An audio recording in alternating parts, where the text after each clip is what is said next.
하나님께서 홀로 영광을 받으실 줄 믿습니다.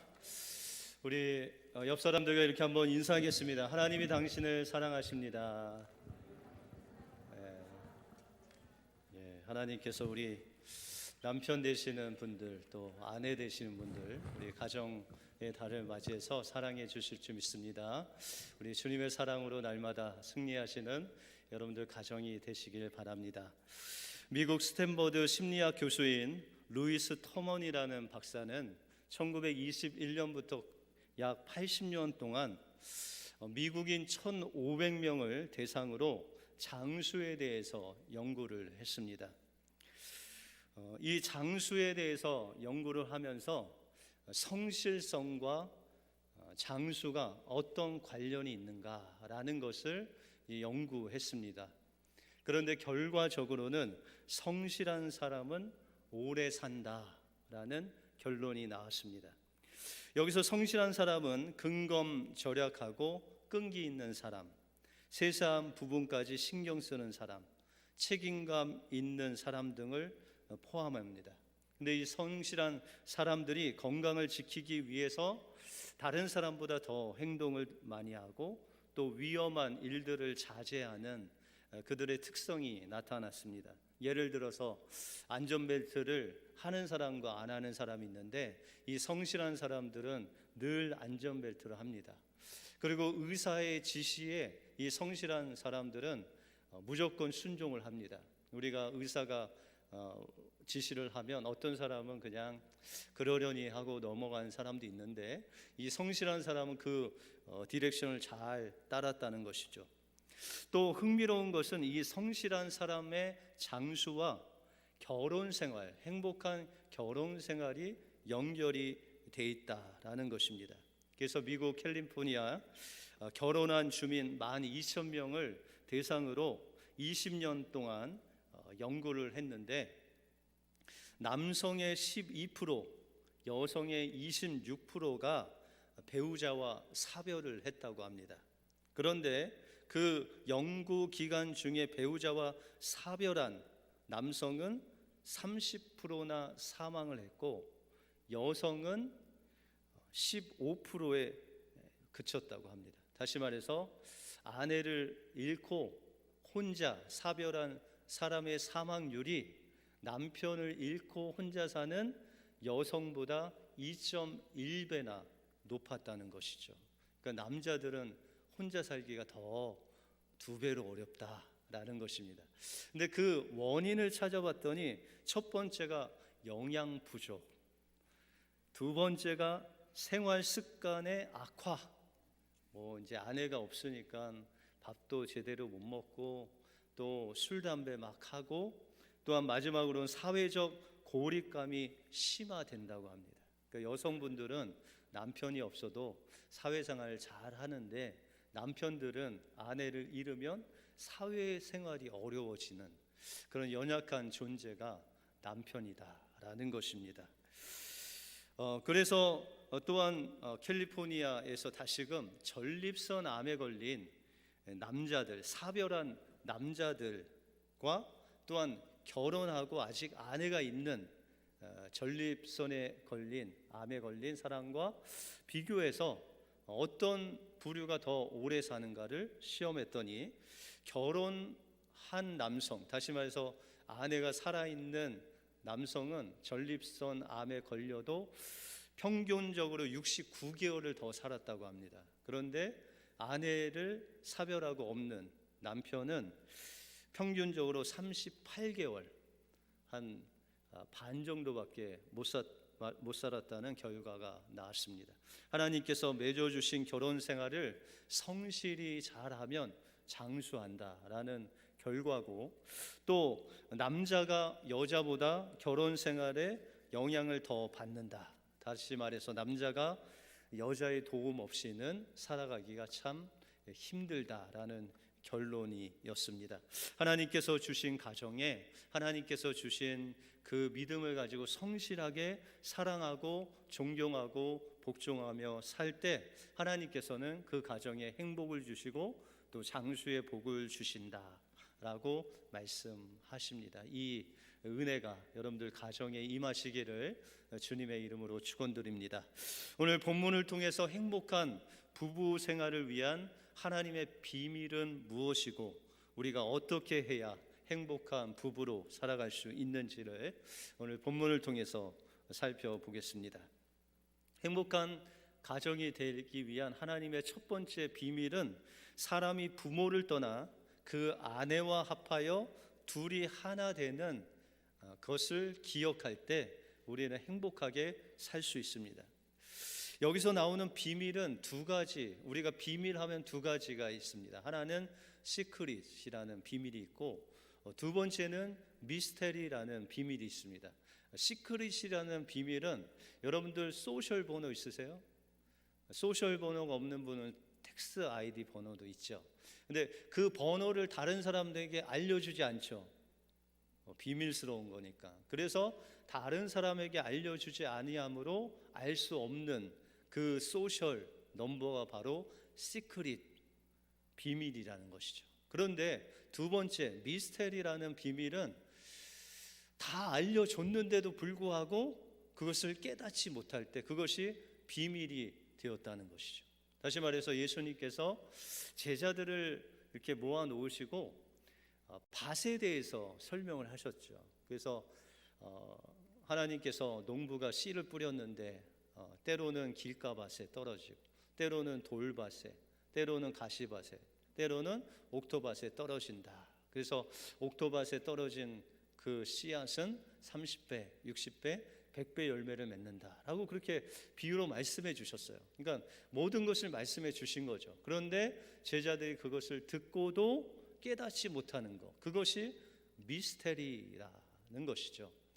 오늘 본문에 나오는 행복한 부부를 만드는 비법이 있다고 합니다. 근데 이 비법은 시크릿이 아니라 하나님이 아예 그냥 여러분들에게 주시지 않은 것이 아니라 다 알려주셨는데도 불구하고 우리가 깨닫지 못하고 그것대로 행하지 못함으로 행복한 부부 생활을 못할 때가 있다는 것이죠. 이 비밀이라는 것이 미스테리인데 하나님이 행복한 부부 생활의 비밀을 여러분들에게 말씀해 주셨다는 것이죠. 그 첫 번째 비밀이 31절에 나와 있습니다. 31절에 보시면 이러므로 사람이 부모를 떠나 그 아내와 합하여 그 둘이 한 육체가 될지니라 라고 말씀하고 있습니다. 하나님께서 이 부부의 비밀을 알려주셨는데 그것이 남자와 여자가 결혼을 하면 한 몸이 되고 부모를 떠난다라고 그렇게 말씀하고 있습니다. 여러분들 보통 우리 부모님들은 보통 아들을 장가 보내고 생각하기를 내 아들을 빼앗겼다라고 생각합니다. 누구한테 빼앗겼다고 생각합니다? 며느리한테 빼앗겼다라고 생각하십니다. 그렇죠? 그러면서 특별히 이제 아들의 어머니 되시는 분들은 내가 저 아들을 기저귀를 어떻게 채우고 갈고 어떻게 애지중지 키웠는데 라고 하면서 아들을 뺏긴 것에 대해서 상당히 서운하게 생각을 하십니다. 그런데 이렇게 생각하는 그 순간부터 고부간의 갈등이 시작되는 거예요. 그런데 성경은 분명히 말씀하시기를 사람이 부모를 떠나 그 아내와 합하여 한 해가 되는 것이 결혼이다라고 말씀하고 있다는 것입니다. 그런데 우리는 보통 이 말씀을 우리가 이해할 때 여기서 하나 된다는 것, 남자와 여자가 결혼해서 하나 된다는 것, 부모를 떠나 하나 된다는 것이 부모를 모시지 않는다라는 의미로 생각하는데 부모를 모시면서도 하나 될 수 있어요. 또 부모를 떠난다고 해서 정말 부모를 멀리 있게 하는 것이 부모를 떠난다라고 생각하는데 그렇지 않다는 거예요. 이 하나 된다는 것은 부모님을 함께 모시고 살아도 되고 또 가까이 두고 살아도 되는데 관계가 달라진다는 거예요. 여러분들 아들들이 결혼하기 전에는 어떤 관계가 가장 친밀했죠? 부모와 자녀 사이의 관계가 가장 친밀했어요. 그런데 결혼을 하면은 그 친밀한 관계가 더 친밀한 관계가 생기는 거예요. 남자와 여자가 결혼하면 하나 되는 친밀한 관계가 생기는 거죠. 그죠? 부모의 관계도 있지만 이제 더 부모보다 친밀한 관계가 부부 관계가 생긴다는 거예요. 그런데 그것을 인정하지 않을 때 고부간의 갈등이 생긴다라는 것입니다.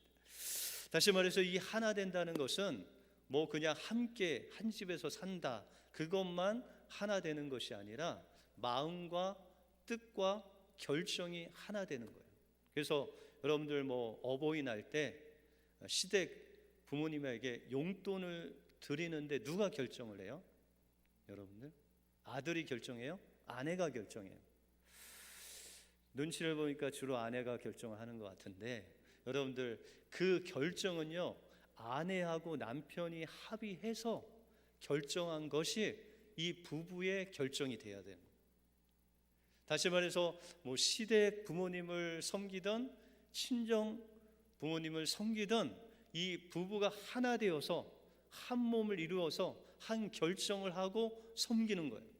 다시 말해서 아들은 아들대로 부모님에게 용돈을 드리고 또 며느리는 며느리대로 드리는 것이 아니라 모든 것이 한 마음으로 아내와 남편의 마음이 하나 돼서 부모를 섬기는 것, 그것이 한 몸 된 부부의 모습이다라고 말씀드릴 수 있다는 것입니다.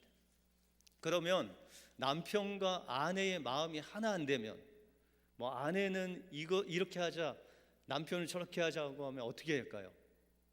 그냥 남편이 하자는 대로 할까요? 마음이 하나 될 때까지 기다려주는 거죠.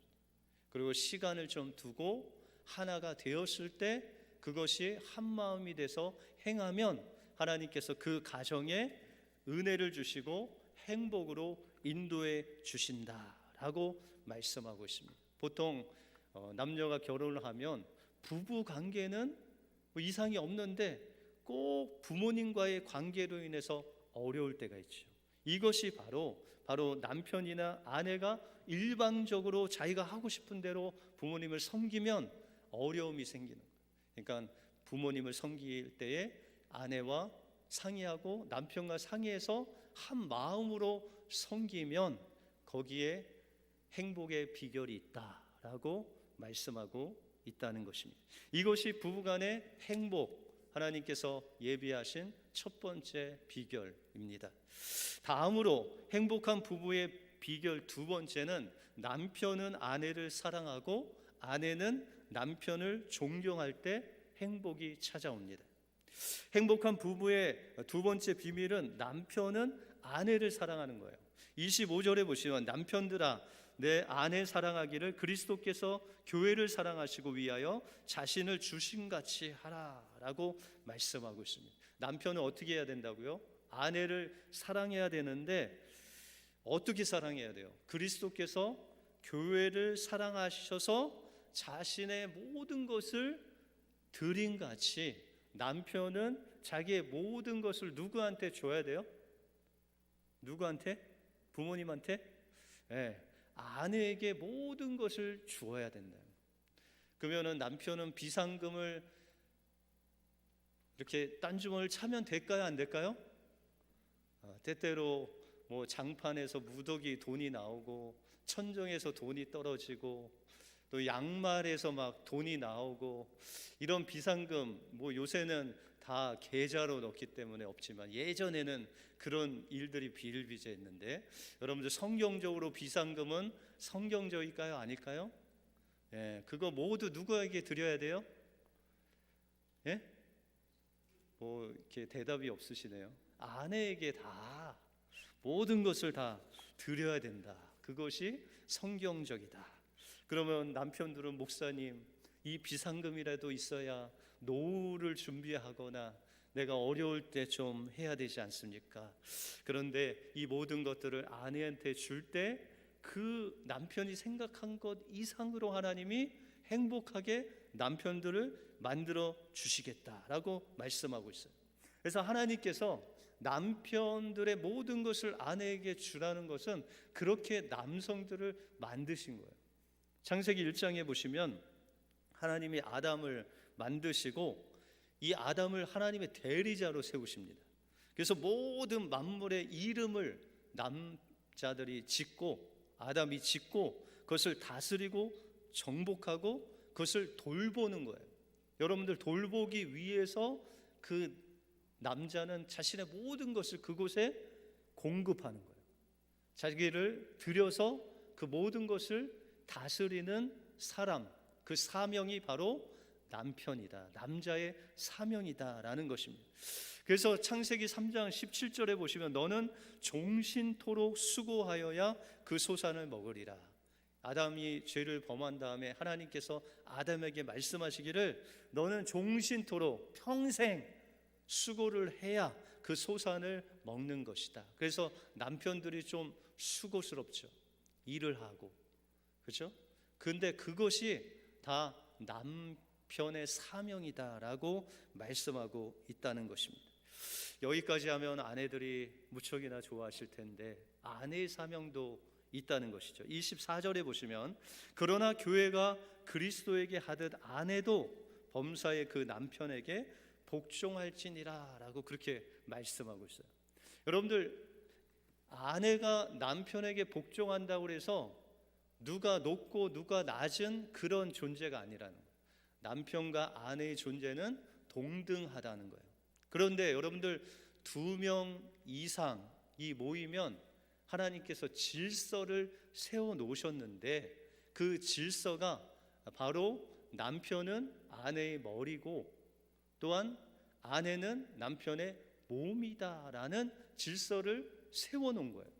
동등하지 않다는 것이 아니고, 그래서 23절에 보시면 이는 남편이 아내의 머리됨이 그리스도께서 교회의 머리됨 같으니 그가 친히 몸의 구주시니라 라고 말씀하고 있습니다. 아내의 머리는 남편이라는 거예요. 그래서 여러분들 결혼하실 때 면사포 다 쓰셨죠? 그 의미를 모르고 결혼하셔서 이 남편을 머리로 삼지 못하시는데 그 면사포 쓴 것이 내 머리는 이제 가리워지고 내 남편이 나의 머리입니다라고 벌써 약속을 그때 하신 거예요. 결혼하실 때. 그래서 이 아내를 만드실 때 하나님께서는 또한 어떤 미션을 주셨냐.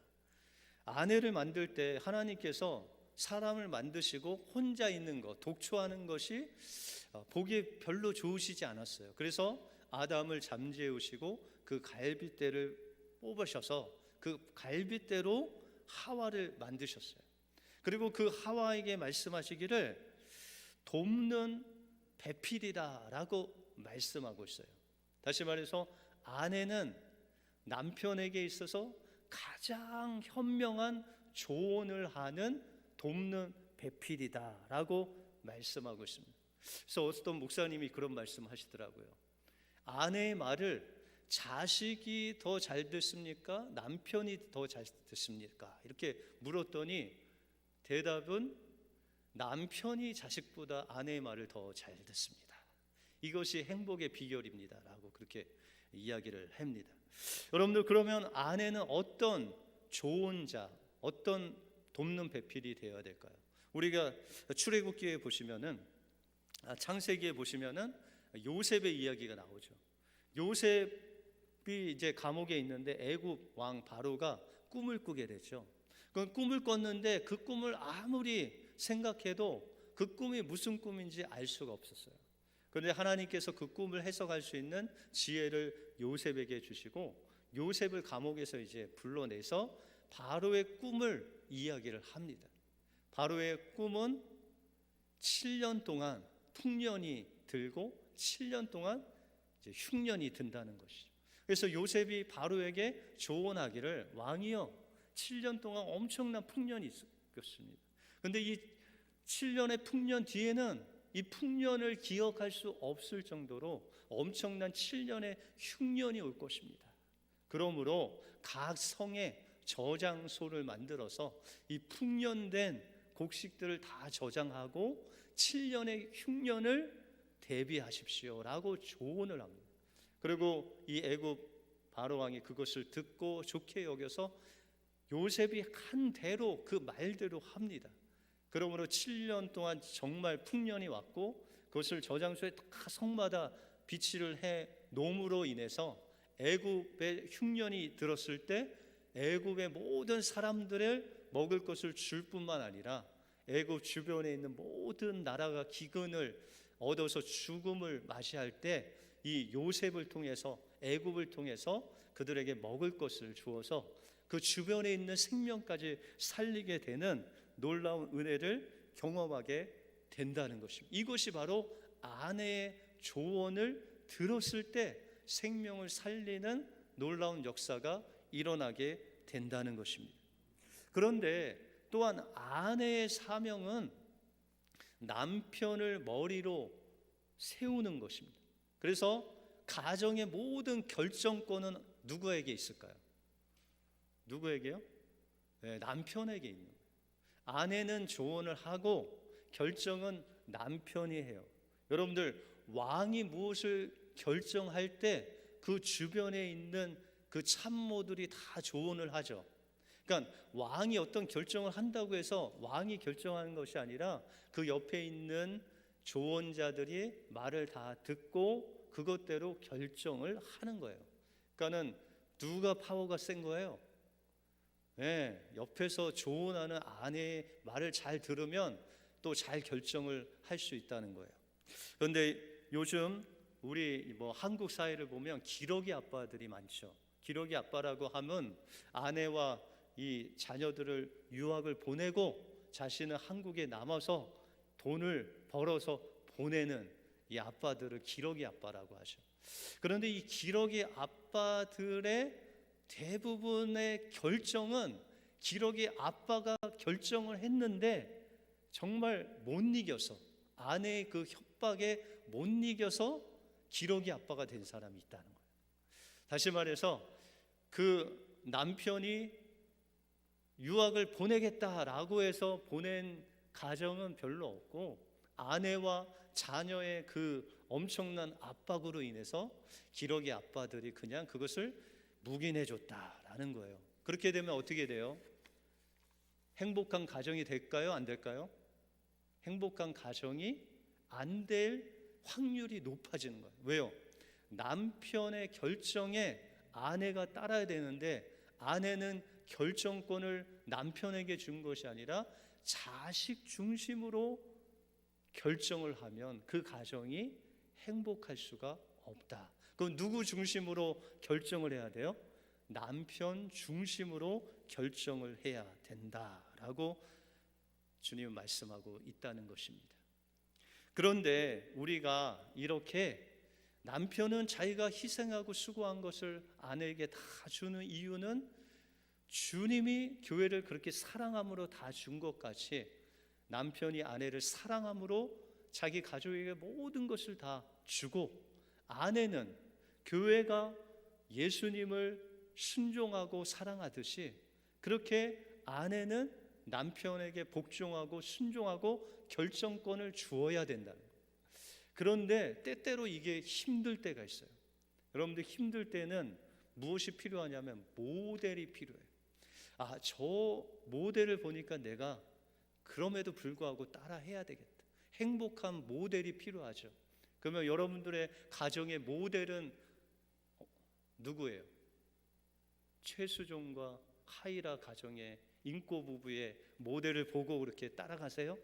아니면 막 재벌가 가정을 보고 아, 나도 저렇게 살아야겠다 평생 그렇게 하고 갔어요?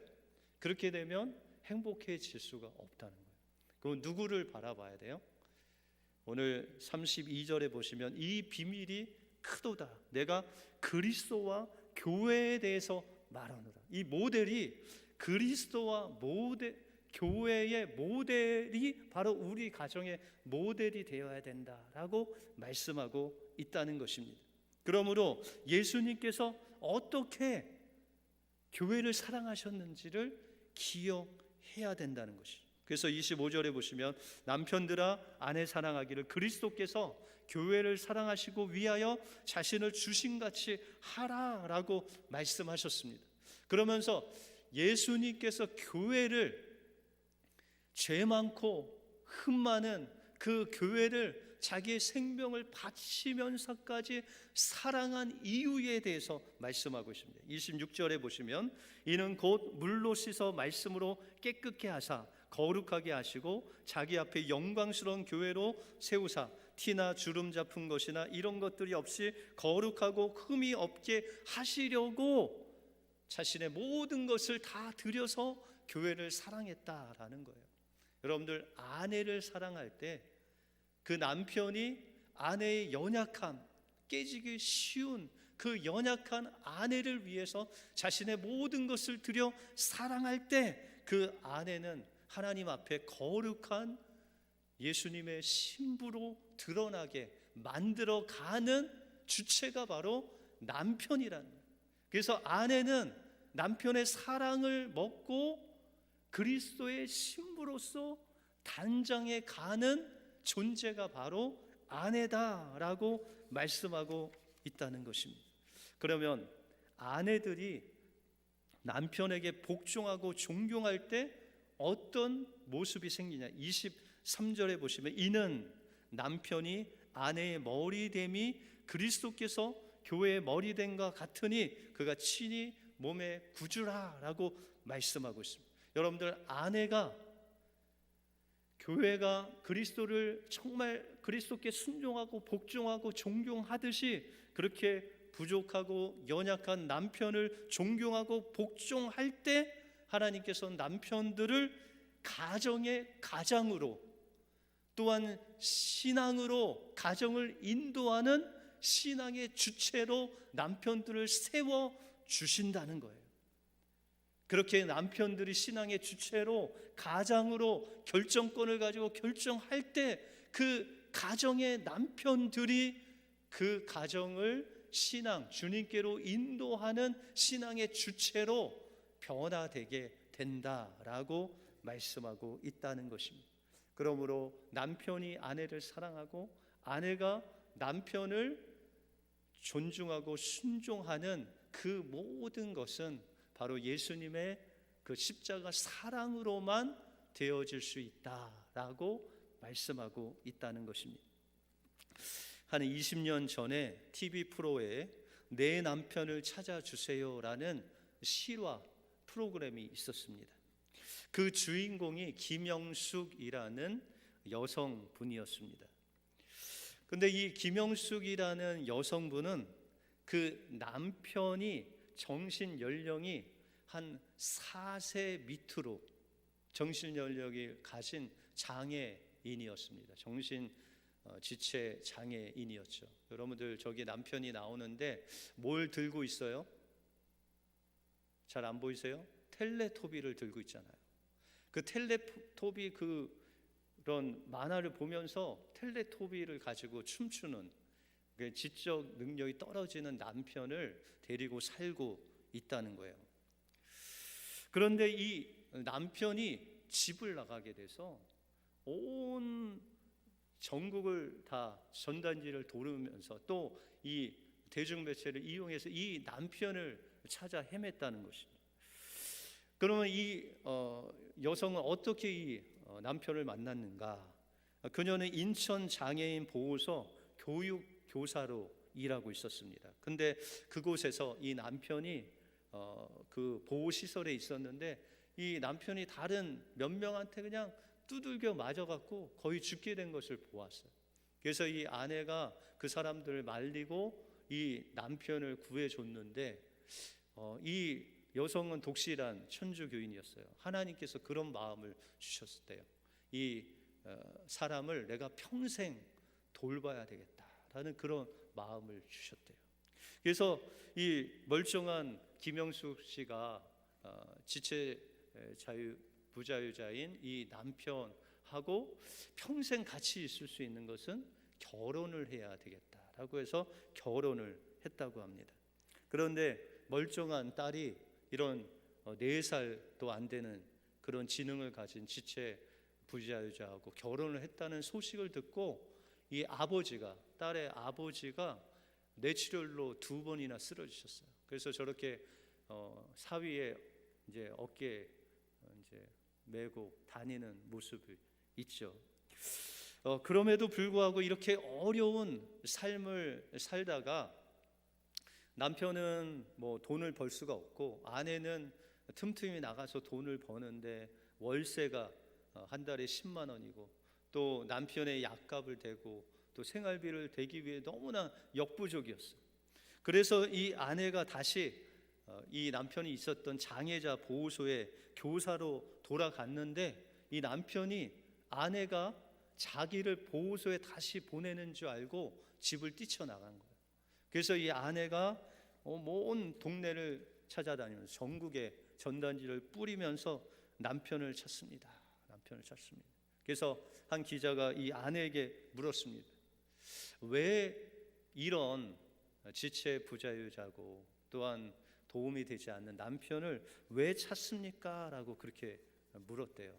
그랬더니 그 김영숙 씨가 말하기를 내 남편은 저 없이는 아무것도 못하나요. 저렇게 아침마다 세수 비누를 묻혀서 얼굴을 씻겨주고 이빨을 닦아주고 옷을 입혀주고 내가 아니면 하루 세 끼도 못 먹고 씻지도 못하고 혼자 화장실도 갈 수 없다는 거예요.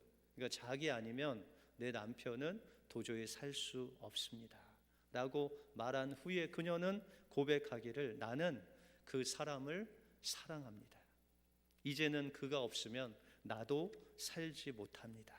이런 조건 없는 희생적인 사랑과 또 대중 매체에 힘입어서 그 아내는 남편을 123일 만에 찾습니다.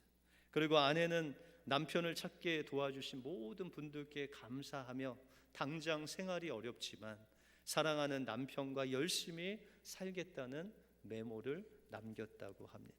여러분들, 결혼은 조건이 아니라 사랑입니다. 이 사랑은 그냥 사랑이 아닌, 남녀 간의 에로스 사랑이 아닌 하나님께서 우리에게 주신 아가페 사랑으로 사랑할 때 행복한 가정이 될 수 있다는 것입니다. 그래서 하나님께서 행복한 가정의 비밀을 세워 주셨는데 그것은 결혼한 남녀는 부모를 떠나 한 몸이 되는 것입니다. 그래서 모든 결정을 할 때, 모든 마음이 하나 될 때 그 가정이 행복한 가정이 될 수 있다는 것입니다. 두 번째 비밀은 남편은 아내를 사랑하되 자기의 모든 것을 들여서 십자가에 내어주신 주님의 그 사랑으로 아내를 사랑해야 된다는 것입니다.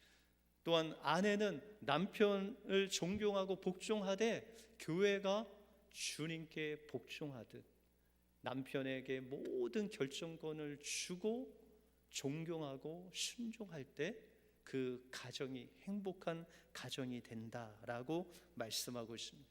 이것은 우리의 힘으로 되는 것이 아니라 하나님께서 우리에게 부어주신 그 십자가 사랑이 있어야 남편은 자신의 모든 것을 주는 그 사랑이 가능하고 아내는 모든 결정권을 남편에게 줄 수 있는 그런 것이 바로 주님이 주신 사랑으로 가능하다는 것입니다.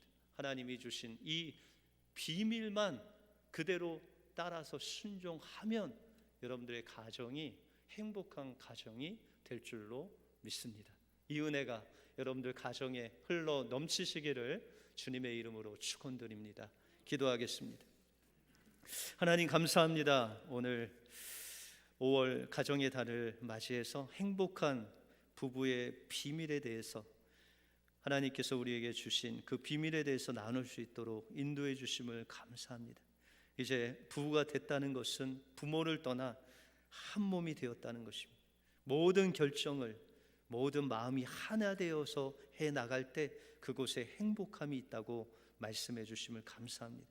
또한 남편은 아내를 자기의 몸과 같이 사랑하고 아내는 남편을 존경하고 복종함으로 모든 결정권을 남편에게 주는 그런 순종을 통해서 하나님은 그 가정에 행복이 있다고 말씀하십니다. 이것은 우리의 힘으로 능으로 되는 것이 아니라 하나님께서 주신 그 아가페 사랑, 그 십자가의 사랑을 가지고 아내를 사랑하고 남편에게 순종할 때 가능한 것이오니 하나님께서 주신 이 비밀 우리가 정말 신실하게 성실하게 순종하며 나갈 때 하나님께서 우리 가정을 행복한 가정으로 세워주실 줄 믿습니다. 이 은혜가 우리 은혜교회에 넘칠 수 있도록 인도하여 주시옵소서.